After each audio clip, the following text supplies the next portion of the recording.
एस्ट्रॉफी channel के नाजरीन, क्या आपने ऐसी दुनिया के बारे में इमेजिन किया है जहां ना कोई अंधा हो, ना कोई गूंगा हो और ना ही कोई पैरालाइज्ड हो। आज से पहले शायद ये इमेजिन करना भी मुश्किल था, मगर अब ये सब मुमकिन है टेक्नोलॉजी की मदद से। एक टेक्नोलॉजी कंपनी न्यूरालिंक ने ह्यूमन ब्रेन को लेकर एक ऐसी इन्वेंशन की है जिससे इंसान ना सिर्फ इन तमाम डिजीजेस को खत्म कर सकेगा बल्कि कुछ इंसान सुपर ह्यूमन भी बन सकेंगे। न्यूरालिंक, जो कि अमेरिकन बिलियनियर एलन मस्क की कंपनी है, उनकी नई product brain computer interface technology क्या है और किस तरह इसने दुनिया में तहलका मचा दिया है, ये सब जानते हैं आज की वीडियो में।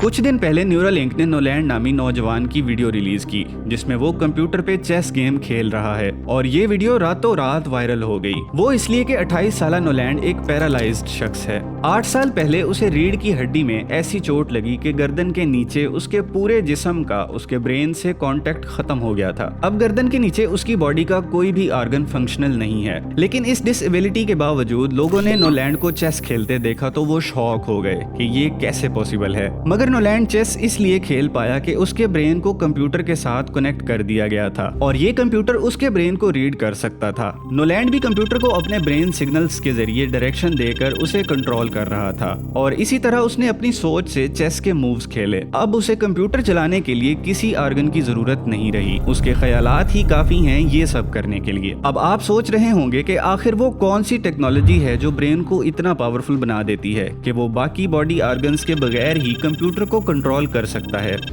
तो ये टेक्नोलॉजी है ब्रेन कंप्यूटर इंटरफेस यानी BCI। ये टेक्नोलॉजी ब्रेन में होने वाली एक्टिविटी को एक डिवाइस की मदद से कंप्यूटर में ट्रांसफर कर देती है। ह्यूमन ब्रेन अपने फंक्शंस के अकॉर्डिंग डिफरेंट पार्ट पर मुश्तमिल है। For example, frontal cortex emotions को कंट्रोल करता है और ऑक्सीपिटल लोब सेंसरी इनपुट्स जैसे कि टच एंड विजन को प्रोसेस करता है, जबकि मोटर कॉर्टेक्स ब्रेन का वो पार्ट है जो थॉट्स को एक्शन में कन्वर्ट करता है और यही वो पार्ट है जो ह्यूमन ऑर्गन को सिग्नल देता है कोई काम करने के लिए। ब्रेन से जनरेट होने वाले इलेक्ट्रिक सिग्नल्स को न्यूरॉन कहा जाता है। ये न्यूरॉन्स ही ब्रेन की डायरेक्शन डिफरेंट बॉडी पार्ट्स तक पहुंचाते हैं। अगर किसी वजह से नर्वस सिस्टम डिस्टर्ब हो जाए, जैसा कि चोट लगने से, तो ब्रेन और बॉडी ऑर्गन का कनेक्शन टूट जाता है और इसी सिचुएशन को पैरालाइसिस कहते हैं। जैसे कि नोलैंड की स्पाइनल कॉर्ड पे चोट लगने से उसके दिमाग और जिस्म का कनेक्शन टूट गया था। साइंटिस्ट ने इस प्रॉब्लम को हल करने के लिए ब्रेन कंप्यूटर इंटरफेस का आइडिया पेश किया। इस आइडिया के मुताबिक ब्रेन सिग्नल्स को कंप्यूटर की मदद से समझा जा सकता है। वो इस तरह के ब्रेन और कंप्यूटर का इंटरेक्शन दो तरह से करवाया जा सकता है, नॉन इन्वेसिव BCI और invasive BCI। Non invasive BCI में सर के ऊपर कोई डिवाइस लगाकर ब्रेन सिग्नल्स को समझने की कोशिश की जाती थी। ये मेथड कई सालों से अप्लाई किया जा रहा था, इसीलिए सिंक्रोन नामी कंपनी ने इन्वेसिव BCI मेथड पे रिसर्च की ताकि डायरेक्ट ब्रेन के अंदर जाके ह्यूमन ब्रेन के सिग्नल्स को समझा जा सके और यही टेक्निक न्यूरालिंक ने भी यूज की ह्यूमन ब्रेन को डिकोड करने के लिए। इन्वेसिव BCI एक बहुत कम्प्लेक्स सर्जिकल मेथड है जिसमें ह्यूमन स्कल के अंदर होल करके ब्रेन तक पहुंचा जाता है। उसके बाद एक चिप ब्रेन में इंस्टॉल कर दी जाती है और दोबारा से स्कल की स्टिचिंग कर दी जाती है। इंटरेस्टिंगली, ये सर्जरी रोबोट्स परफॉर्म करते हैं ताकि कोई गलती ना हो जाए, क्योंकि अगर इस सर्जरी में कोई गलती हो जाए तो इंसान का ब्रेन डैमेज हो सकता है। न्यूरालिंक ने जो चिप यूज की है उसका नाम N1 है और साइज में ये रिस्ट वॉच के डायल जितनी है। इस चिप के स्ट्रक्चर की बात करें तो इसके 3 पार्ट्स हैं। एक बायो कंपेटिबल इनक्लोजर है जिसे एक स्पेशल पॉलीमाइड मटेरियल से तैयार किया गया है ताकि इससे बॉडी में कोई इन्फेक्शन वगैरह ना हो। चिप का मेन कंपोनेंट वो इलेक्ट्रोड्स हैं जो ब्रेन के सिग्नल्स को कंप्यूटर तक पहुंचाते हैं। ये ब्रेन के डाटा को 0 एंड 1 की फॉर्म में कंप्यूटर तक पहुंचाते हैं, क्योंकि कंप्यूटर की लैंग्वेज सिर्फ 0 एंड 1 में है। थर्ड पार्ट एक रिचार्जेबल बैटरी है। ये बैटरी इसलिए लगाई गई है ताकि इलेक्ट्रोड्स को रिक्वायर्ड एनर्जी मिलती रहे, क्योंकि ये तो हम जान चुके हैं कि ब्रेन को अपने फंक्शंस के लिहाज से अलग-अलग हिस्सों में डिवाइड किया गया है।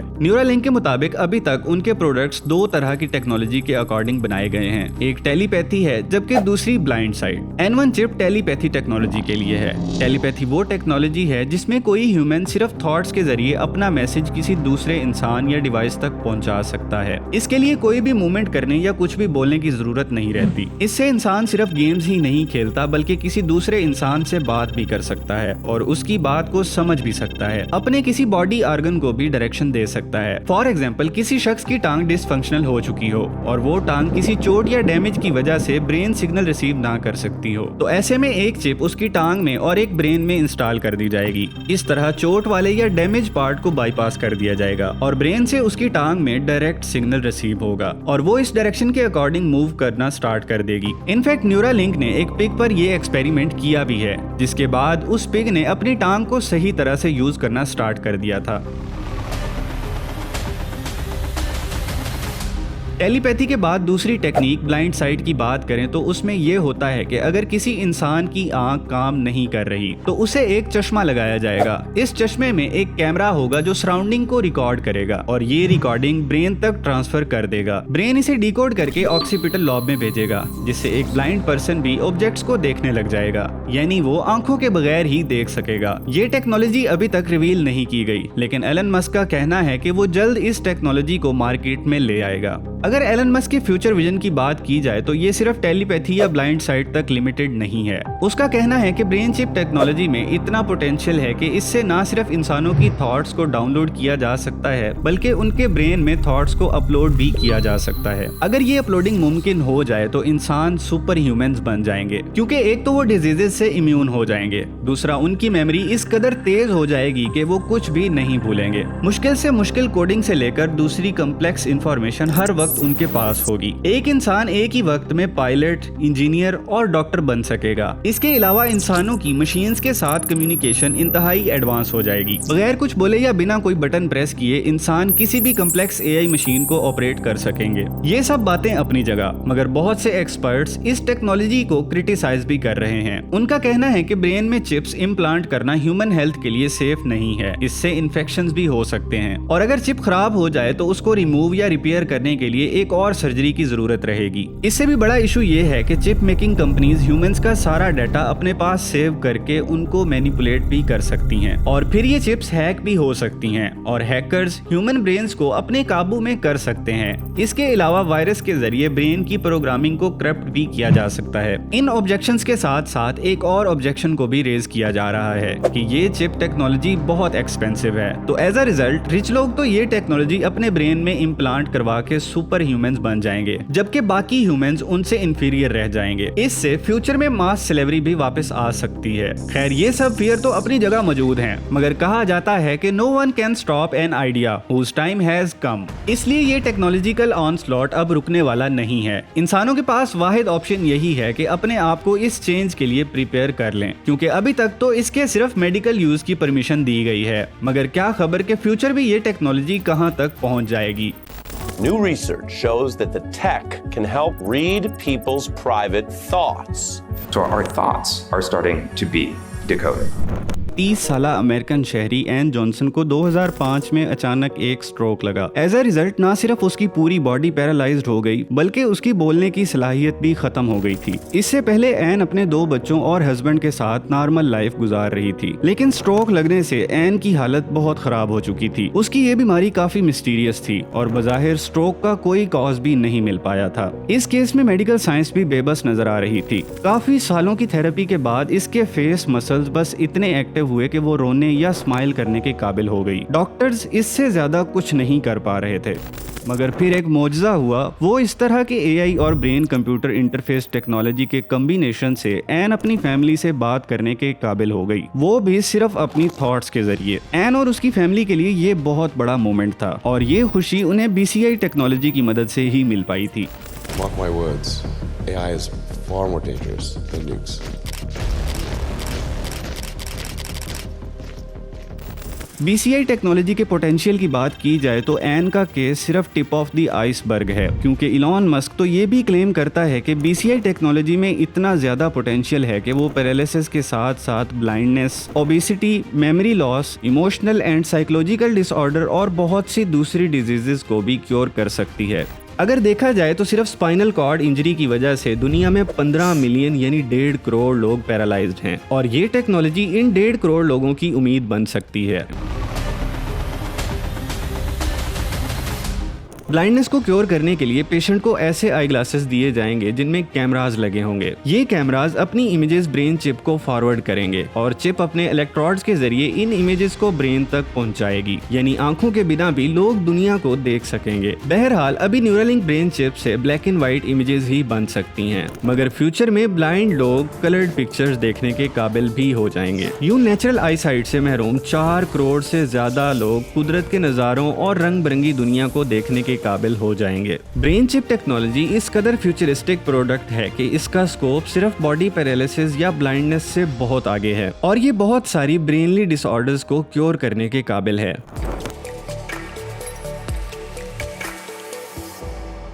मेमोरी लॉस से रिलेटेड डिजीजेस, डेमेंशिया और अल्जाइमर भी ब्रेन चिप टेक्नोलॉजी से ठीक हो सकती हैं। बेसिकली इन डिजीजेस में ब्रेन के एक पार्ट की फंक्शनिंग इफेक्ट हो जाती है, जिससे पेशेंट को मेमोरी लॉस जैसे इश्यूज फेस करना पड़ते हैं। Neuralink chip in specific brain parts में न्यूरॉन्स की एक्टिविटी को कंट्रोल करके इनके ब्रेन की फंक्शनिंग को नॉर्मल कर देगी, जिससे 5.5 करोड़ पेशेंट्स की मेमोरी वापस आ जाएगी। Apart from that, brain chip technology mental stress और डिप्रेशन से रिलेटेड इश्यूज को भी रिजॉल्व करेगी। इस मकसद के लिए ब्रेन में सेरोटोनिन और डोपामाइन जैसे हार्मोन्स की क्वांटिटी को रेगुलेट किया जाएगा, जिससे डिप्रेशन, स्ट्रेस, स्लीपिंग डिसऑर्डर्स और ऐसे कई ब्रेनली डिसऑर्डर्स ठीक हो जाएंगे। लास्ट 50 ईयर से ओबेसिटी यानी मोटापा एक ग्लोबल एपिडेमिक बन चुका है। वर्ल्ड हेल्थ ऑर्गेनाइजेशन के अकॉर्डिंग 1 अरब से ज्यादा लोग ओबेसिटी का शिकार हैं और ये ओबेसिटी डायबिटीज और हार्ट अटैक की वजह भी बनती है। बॉडी में हंगर जनरेट करने वाले न्यूरॉन्स को सप्रेस करके फूड क्रेविंग्स को डिक्रीज कर दिया जाए तो ओबेसिटी खत्म हो जाएगी। ब्रेन चिप टेक्नोलॉजी सिर्फ एग्जिस्टिंग डिजीजेस से ही फाइट नहीं करेगी। डिजीज को कंट्रोल के अलावा इस चिप की मदद से ब्रेन की परफॉर्मेंस भी बूस्ट होगी। फॉर एग्जांपल, मेमोरी को इनहांस करने वाले स्ट्रॉन्ग न्यूरॉन्स को जनरेट करके ह्यूमन इंटेलिजेंस में इजाफा किया जाएगा। ह्यूमन ब्रेन जब डिसऑर्डर्स और डिजीजेस से सिक्योर होगा तो ह्यूमन IQ 250 तक इंक्रीज हो जाएगा।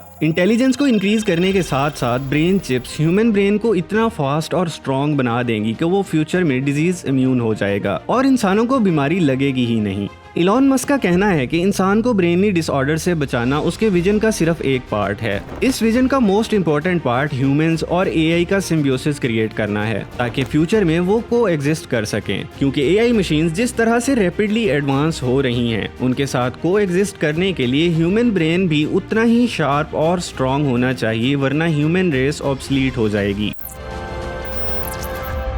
इस वक्त दुनिया में 43 मिलियन लोग कम्प्लीटली ब्लाइंड हैं, जबकि 218 मिलियन लोग विजुअल इम्पेयरमेंट से अफेक्टेड हैं। इन सभी लोगों के लिए आंखों से ज्यादा कीमती चीज कोई नहीं हो सकती। शायद इसलिए ये प्रोवर्ब मशहूर है कि अंधा क्या चाहे 2 आंखें। तो जनाब, अब ये प्रोवर्ब रियलिटी बनने वाला है, क्योंकि सभी अंधों को आंखें मिलने जा रही हैं और वो भी 2-2। ऐसा कहना है दुनिया के सबसे अमीर शख्स इलॉन मस्क का। Even if someone has never had vision ever, like they were born blind, we believe we can still restore vision.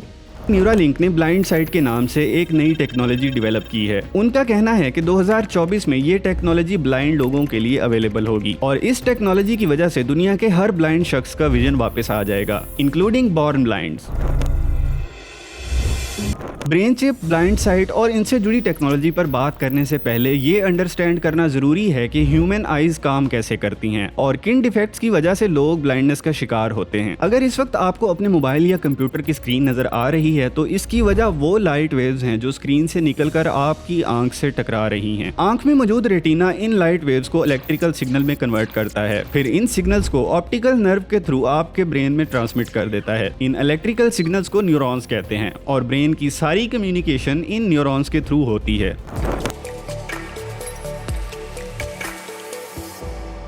Brain का एक पार्ट विजुअल कॉर्टेक्स इन सिग्नल यानी न्यूरॉन्स को रिसीव करता है और अपने ऑक्सीपिटल लॉब के थ्रू इनको डिकोड करता है। फिर ये सिग्नल इमेजेस में कन्वर्ट होते हैं जो हमें नजर आती हैं। अब अगर इस सिस्टम में से कोई एक पार्ट भी डिफेक्ट का शिकार हो जाए तो हम नहीं देख सकते। फॉर एग्जाम्पल, अगर रेटिना या आंख का कोई दूसरा पार्ट डैमेज हो जाए या ऑप्टिकल नर्व में कोई इशू हो जाए तो लाइट वेव्स ब्रेन तक ट्रांसमिट नहीं हो सकेंगी, क्योंकि न्यूरॉन्स को डाटा ही नहीं मिल सकेगा जिसे वो ब्रेन तक ट्रांसमिट कर सकें और यूं हमारा विजन चला जाएगा।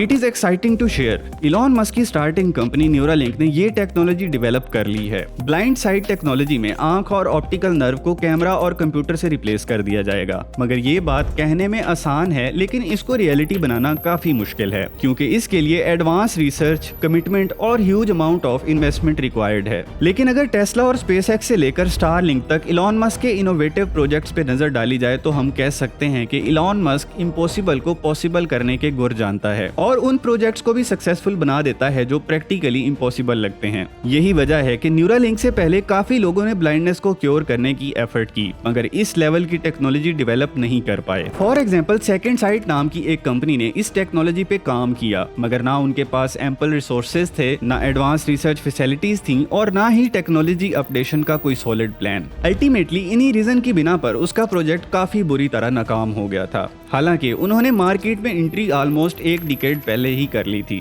न्यूरालिंक तो 2016 में आई है, मगर सेकंड साइट ने 2013 में ही आर्गस 2 नाम से अपनी डिवाइस बना ली थी, जिसकी मदद से ब्लाइंड लोग बिना आंखों के देख पाते थे। यहाँ हम सेकंड साइट टेक्नोलॉजी का एक शॉर्ट एनालिसिस करते हैं और फिर उसके कंपैरिजन में देखेंगे कि न्यूरालिंक ने किस तरह माइन्यूट डिटेल में इस टेक्नोलॉजी पे काम किया है और प्रीवियस फ्लॉज को खत्म किया है।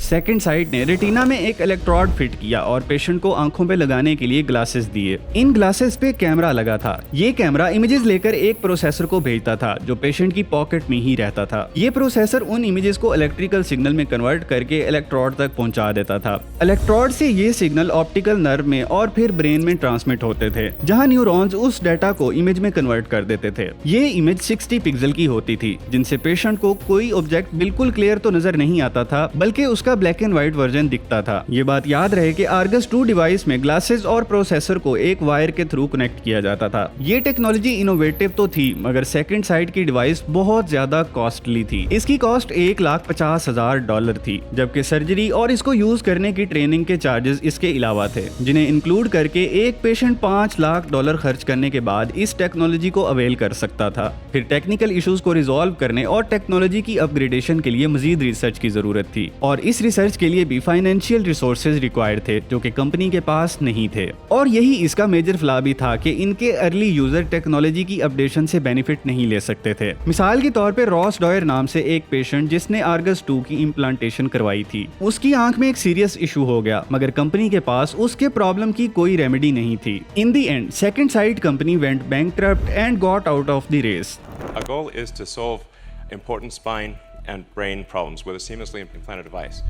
इलॉन मस्क और उसकी टीम ने पास्ट एक्सपीरियंस को देखते हुए इस टेक्नोलॉजी में बहुत सी इनोवेशन इंट्रोड्यूस करवाई हैं। कुछ फैक्टर ऐसे हैं जिनकी बेसिस पे कहा जा सकता है कि न्यूरालिंक ने अब तक की most cutting edge technology develop की है। तो इस कॉन्टेक्स्ट में सबसे पहले अगर फाइनेंसेस की बात की जाए तो न्यूरालिंक की कंपनी वर्थ $5 बिलियन के अराउंड है और उन्होंने सिर्फ ब्लाइंड साइड की रिसर्च के लिए $320 मिलियन के फंड रेज किए हैं। इसका मतलब न्यूरालिंक को इन्वेस्टमेंट का कोई इशू नहीं है और मोस्ट एडवांस रिसर्च के लिए उनके पास इनफ रिसोर्सेज भी मौजूद हैं। दूसरा फैक्टर जो न्यूरालिंक को बाकी कंपटीटर से यूनिक बनाता है वो है वायरलेस ब्रेन चिप और न्यूरो सर्जरी को इंट्रोड्यूस करवाना। इससे पहले ये स्टेप्स किसी स्टार्टअप ने नहीं लिए। सेकंड साइट की डिवाइस वायरलेस भी नहीं थी और उन्होंने एक इलेक्ट्रोड डिवाइस को आई रेटिना में इम्प्लांट किया था, जिसकी वजह से उनके रिजल्ट कुछ ज्यादा फैसिनेटिंग नहीं थे। न्यूरालिंक टेक्नोलॉजी कंप्लीट वायरलेस है और इस वायरलेस चिप का नाम N1 रखा गया है। न्यूरालिंक का आइडिया ये है कि वो वायरलेस चिप को सर्जरी के जरिए ब्रेन में इंस्टॉल करेंगे।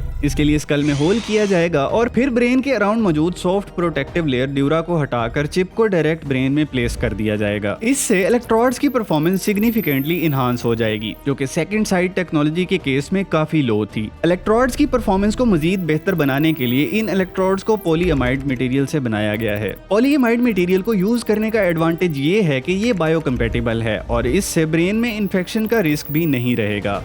It is close to science fiction. It is staggering. Artificial intelligence आने वाले 2 डेकेड्स में 60% से ज्यादा इंसानों की जॉब छीनने जा रही है। Food industry, office work, construction industry और प्रोडक्शन वर्क के अलावा बहुत से दूसरे सेक्टर्स में ह्यूमन की जगह मशीन्स या रोबोट्स ले लेंगे, जबकि एक्सपर्ट्स पहले से ही एआई के रिलेटेड कंसर्न्स को हाईलाइट कर रहे हैं। New AI tools have been unleashed into the public sphere, which may threaten the survival of human civilization. Famous historian Yuval Harari ने अपनी book 21 lesson for the 21st century में ये claim किया है कि इस सेंचुरी के एंड तक 80% से ज्यादा इंसान अनएम्प्लॉयड हो जाएंगे और इससे भी बढ़कर वो यूजलेस भी हो जाएंगे, यानी ग्लोबल सिस्टम को चलाने में उनका रोल जीरो होगा और इस नए सिस्टम में उनके लिए कोई जगह नहीं होगी। पूरी दुनिया को 2 से 3% लोग रोबोट्स की मदद से कंट्रोल कर रहे होंगे। सिर्फ यही नहीं, इलॉन मस्क का तो यहाँ तक कहना है कि ह्यूमंस को जॉबलेस या यूजलेस होने से भी बड़े रिस्क का सामना है। I expect there to be significant impact on jobs, but exactly what that impact looks like is very difficult to predict. तो दोस्तों अब हम समझते हैं कि एआई से रिलेटेड 3 मेजर थ्रेट्स कौन से हैं। इन थ्रेट्स में टॉप पे ह्यूज अनएम्प्लॉयमेंट है, सेकंड थ्रेट है कि लोगों की प्राइवेसी खत्म हो जाएगी और थर्ड थ्रेट ये है कि एआई मशीन्स का दुनिया पर कब्जा हो सकता है। सबसे पहले और अर्जेंट थ्रेट अनएम्प्लॉयमेंट की मेन रीजन नैरो एआई है। नैरो एआई आर्टिफिशियल इंटेलिजेंस की एग्जिस्टिंग टाइप है, यानी वो टाइप जो इस वक्त ह्यूमंस यूज कर रहे हैं। ये टाइप टास्क स्पेसिफिक है और फिक्स डोमेन में ही रहती है, यानी ये सिर्फ वही टास्क परफॉर्म करती है जिनके लिए इसे डिजाइन किया जाए। फॉर एग्जांपल सिरी और अलेक्सा जैसे वॉइस असिस्टेंट्स या चैट जीपीटी जैसे चैटबॉट। इसके अलावा फेशियल रिकॉग्निशन करने वाले सिक्योरिटी सॉफ्टवेयर या इंडस्ट्री में यूज होने वाली ऑटोमेटिक मशीन्स नैरो एआई की बेस पे ही ऑपरेट करती हैं। नैरो एआई को सादा अल्फाज में समझते हैं, ये खुद से प्रोग्राम डेवलप नहीं कर सकती और ना ही ये ह्यूमंस की तरह सोच सकती है। इसको वीक एआई भी कहते हैं और ये ह्यूमन इंटेलिजेंस को कंट्रोल नहीं कर सकती। वैसे तो नैरो एआई लीस्ट डेंजरस है और ये कभी भी इंसानों के खिलाफ बगावत नहीं करेगी, मगर ये बहुत से इंसानों को जॉबलेस जरूर कर देगी, क्योंकि जितनी परफेक्शन और एक्यूरेसी से ये अपनी ड्यूटीज परफॉर्म करती है, ह्यूमंस के लिए उस तरह काम करना पॉसिबल नहीं है। दैट इज वाई ये एआई ह्यूमन जॉब्स को रिप्लेस कर सकती है। वर्ल्ड इकोनॉमिक फोरम की इस रिपोर्ट को देखें जो कहती है कि 2027 तक 47% जॉब्स एआई मशीन के पास होंगी। इस रिपोर्ट के अकॉर्डिंग बहुत जल्द cashiers, salesman, clerk, security guard, factory workers, postal service clerk और इस टाइप की बहुत सी जॉब्स ऑब्सलीट हो जाएंगी। इन जॉबलेस लोगों को या तो न्यू स्किल सीखना पड़ेंगी या घर बैठना होगा। It can be very harmful if deployed wrongly, and we don't have all the answers there yet, and the technology is moving fast. AI से रिलेटेड दूसरे बड़े थ्रेट की बात करें तो ये है पर्सनल प्राइवेसी का खत्म होना। लेकिन अगर बेसिक सी बात करें तो इसकी एक वजह जासूसी है। हमारे फोन्स और लैपटॉप्स में होने वाली हर एक्टिविटी का रिकॉर्ड गवर्नमेंट अथॉरिटीज और इंटरनेट प्रोवाइडर्स के पास है। इसके अलावा जो एप्लीकेशंस हम यूज कर रहे होते हैं जैसे कि फेसबुक या व्हाट्सएप वगैरह, तो इन एप्लीकेशंस को बनाने वाली कंपनीज के पास भी हमारा पूरा रिकॉर्ड होता है। इसका सीधा सीधा मतलब ये है कि हमारी ऑनलाइन एक्टिविटीज बिल्कुल भी प्राइवेट नहीं है। ये प्रॉब्लम तो है ही, लेकिन अगर हम फ्यूचर की बात करें तो पॉसिबिलिटी है कि एआई ह्यूमन माइंड को रीड करके सारा डाटा एक्वायर कर लेगी। इस मकसद के लिए ह्यूमन ब्रेन और बॉडी में चिप्स या डिवाइसेस लगाई जाएंगी। बज़ाहिर तो ये डिवाइसेस मेडिकल ट्रीटमेंट या ऐसे ही किसी अच्छे मकसद के लिए इंसर्ट की जाएंगी, मगर इनसे ना सिर्फ इंसानों की रही सही प्राइवेसी खत्म हो जाएगी, बल्कि इस डाटा की बेसिस पे ह्यूमन ब्रेन को मैनिपुलेट भी किया जाएगा। और ये एक बहुत बड़ा थ्रेट है, क्योंकि इस तरह एआई के पास हमारी पर्सनल चॉइसेस का कंट्रोल भी आ जाएगा। आप क्या खाएंगे या कौन से कपड़े पहनेंगे, ये सब एआई डिसाइड करेगी। वो इस तरह के आपके माइंड में जो भी थॉट्स आएंगी एआई उनको इजीली एक्सेस कर लेगी और इसके बाद वो आपके माइंड में अपनी तरफ से डाटा फीड कर सकेगी। फॉर एग्जांपल, आपको मीठा खाना पसंद है तो चॉकलेट मेकिंग कंपनीज एआई की मदद से ये बात जान लेंगी। अब वो कंपनीज एआई को यूज करके आपके माइंड में चॉकलेट से रिलेटेड ख्यालात पैदा करेंगी। साथ ही आपके फोन में चॉकलेट्स के ऐड आना स्टार्ट हो जाएंगे। अब जरा इमेजिन करें कि आपके जहन में सिर्फ मीठा खाने की थॉट्स आने पे वो चीज आपको यूटिलाइज करनी पड़ेगी। और चॉकलेट तो सिर्फ एक प्रोडक्ट है, हमारे माइंड में तो हर रोज दर्जनों चीजों के ख्यालात आते हैं।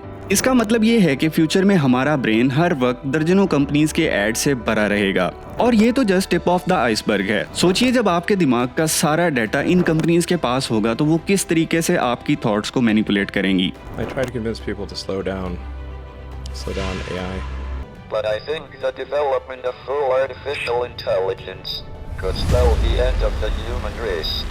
दोस्तों, एआई से जुड़ा हुआ तीसरा रिस्क बहुत ही डेंजरस है। अनएम्प्लॉयमेंट या पर्सनल प्राइवेसी जैसे रिस्क फिर भी इससे छोटे हैं। जो सबसे बड़ा रिस्क है वो है जनरल एआई या सुपर एआई के यूज से बनने वाली एडवांस मशीन्स, क्योंकि ये मशीन्स इंसानों से ज़्यादा स्मार्ट होंगी। इनकी बैंडविड्थ यानी फिक्स टाइम में डाटा को प्रोसेस करने की कैपेसिटी इंसानों के मुकाबले में बहुत ज़्यादा होगी। अब ये मशीन्स परफॉर्मेंस और इंटेलिजेंस दोनों में इंसानों को पीछे छोड़ देंगी और as a result in advance AI machines पर इंसानों का कंट्रोल नहीं रहेगा।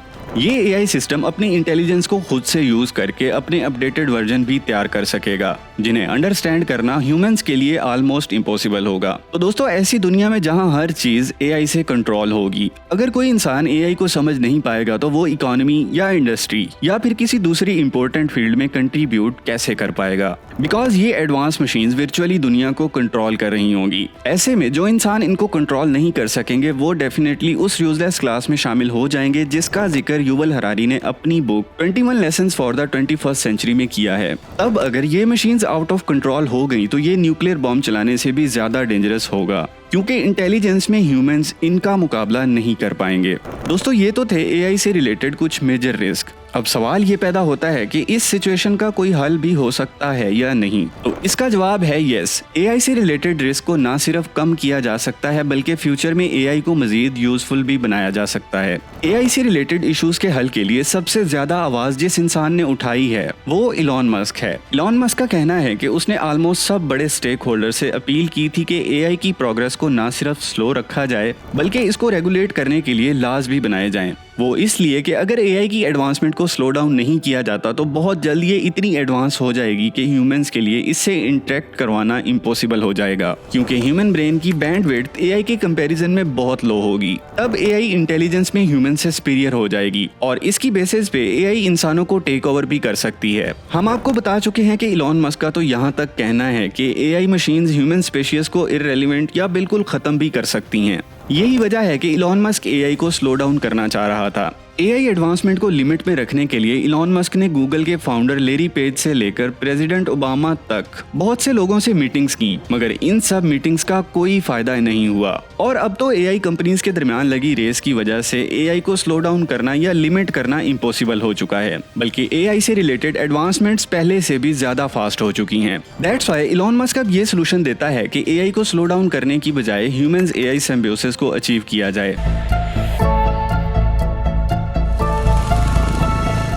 अब हम समझते हैं कि इलॉन मस्क के ह्यूमन एआई सिम्बियोसिस का विजन क्या है। ये टर्म सबसे पहले 1960 में अमेरिकन कंप्यूटर साइंटिस्ट जेसीआर लिकलाइडर ने अपने research paper man computer symbiosis में इंट्रोड्यूस करवाई थी। उस पेपर का थीम ये था कि ह्यूमन डेवलपमेंट के लिए इंसान और कंप्यूटर का को एग्जिस्ट करना जरूरी है। सिम्बियोसिस एक बायोलॉजिकल टर्म है और ये उस कंडीशन के लिए यूज की जाती है जब दो डिफरेंट स्पेशीज को एग्जिस्ट करें। यानी ह्यूमन एआई सिम्बियोसिस का मतलब ये हुआ कि ऐसी सिचुएशन जिसमें ह्यूमंस और एआई मिलकर काम कर सकें।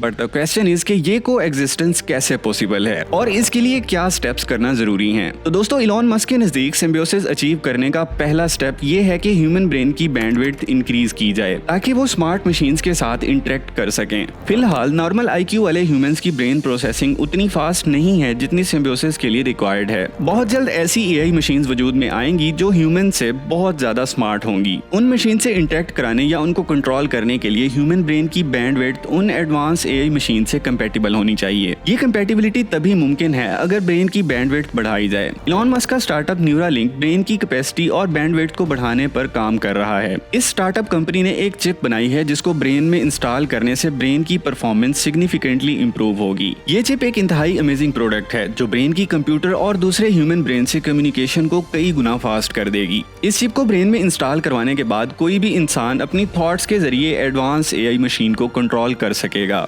ये चिप ह्यूमन ब्रेन में डाटा अपलोड या डाउनलोड कर सकेगी। डाटा अपलोड होने से ब्रेन की कैपेसिटी 100 टाइम इंक्रीज हो जाएगी। वो इस तरह के अपलोडिंग के जरिए कोई भी इंफॉर्मेशन आपके ब्रेन में फीड की जा सकेगी। इस इंफॉर्मेशन से एक नॉर्मल ह्यूमन ब्रेन का नॉलेज भी एआई मशीन के लेवल पे चला जाएगा। यही नहीं बल्कि ये चिप हर किस्म के ब्रेनली डिसऑर्डर्स को क्योर करके ह्यूमन आईक्यू को 250 तक ले जाएगी। एज अ रिजल्ट इंसान हर किस्म की डिजीज से सिक्योर होंगे और उनका ब्रेन किसी भी एडवांस एआई मशीन से कंपैटिबल भी होगा। और इलॉन मस्क का ये अपग्रेडेड इंसान एक हाइब्रिड माइंड का मालिक होगा। हाइब्रिड माइंड से मुराद वो ब्रेन है जो बायोलॉजिकल और आर्टिफिशियल दोनों तरह से इंटेलिजेंस की बेसिस पे परफॉर्म करेगा। सेम वैसे ही जैसे हाइब्रिड कार्स इलेक्ट्रिक एनर्जी पे भी चलती हैं और पेट्रोलियम पे भी। इनकी परफॉर्मेंस भी ट्रेडिशनल कार से बेहतर होती है और ये फ्यूल एफिशिएंट भी होती हैं। इसी तरह हाइब्रिड माइंड एआई और बायोलॉजिकल दोनों तरह की इंटेलिजेंस को यूज कर सकेगा। बायोलॉजिकली तो ह्यूमन ब्रेन ऑलरेडी फंक्शन कर ही रहा है बट उसकी परफॉर्मेंस उतनी फास्ट नहीं कि ये एडवांस एआई मशीन से कंपैटिबल हो, लेकिन अब ब्रेन चिप्स ह्यूमन ब्रेन की प्रोसेसिंग को फास्ट बना देंगी।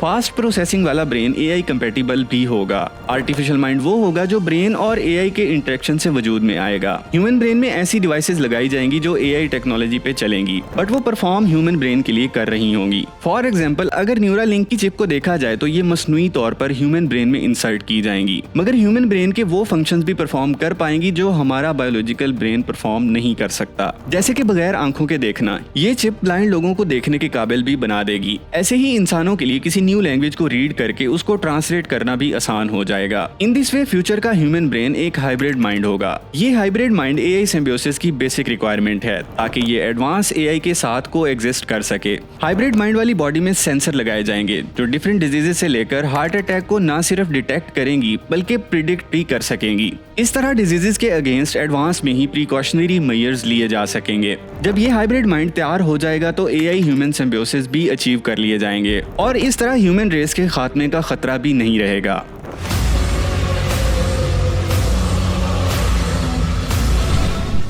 दोस्तों, एआई से रिलेटेड हार्म्स को मिनिमाइज करने के लिए जहां सिम्बियोसिस अचीव करना जरूरी है, वहां इंसानों को कुछ एआई राइट्स बनाना भी लाजमी है ताकि एडवांस टेक्नोलॉजी की वजह से लोगों की लिबर्टीज खत्म ना हो जाएं। इन राइट्स को न्यूरो राइट्स कहा जा सकता है। माजी में जंगों के नतीजे में जब इंसानों पे बहुत ज्यादा जुल्म होने लगा या इंडस्ट्री में मजदूरों का इस्तेसाल किया जाने लगा तो ह्यूमन राइट्स बनाए गए जिनके जरिए इंसानों को हर किस्म के इस्तेसाल से प्रोटेक्शन दी गई। सेम वैसे ही अब एआई एडवांसमेंट से भी कुछ रिस्क पैदा हो गए हैं। इंसानों को इनसे सिक्योर करने के लिए कुछ राइट्स को भी इंश्योर करना होगा ताकि बड़ी बड़ी कंपनीज और गवर्नमेंट्स ह्यूमन माइंड्स को मैनिपुलेट ना कर सकें और लोगों की प्राइवेसी सेफ रहे। यहाँ हम कुछ न्यूरो राइट्स को डिस्कस करते हैं। फॉर एग्जांपल, कॉग्निटिव लिबर्टी यानी अपनी सोच को कंट्रोल करने की आजादी, वरना ऐसा भी हो सकता है कि आप कुछ सोच रहे हो और बीच में एड्स आना स्टार्ट हो जाएं। दैट्स व्हाई एटलीस्ट आपकी थॉट को एआई से फ्रीडम जरूर मिलना चाहिए। मेंटल प्राइवेसी यानी आपके दिमाग में क्या चल रहा है ये सिर्फ आपको पता होना चाहिए, वरना डाटा के लिए कारपोरेट कंपनीज आपकी मेंटल प्राइवेसी ब्रीच कर सकती हैं। और सबसे इम्पोर्टेंट ये कि एआई से रिलेटेड जो भी लेटेस्ट एडवांसमेंट हो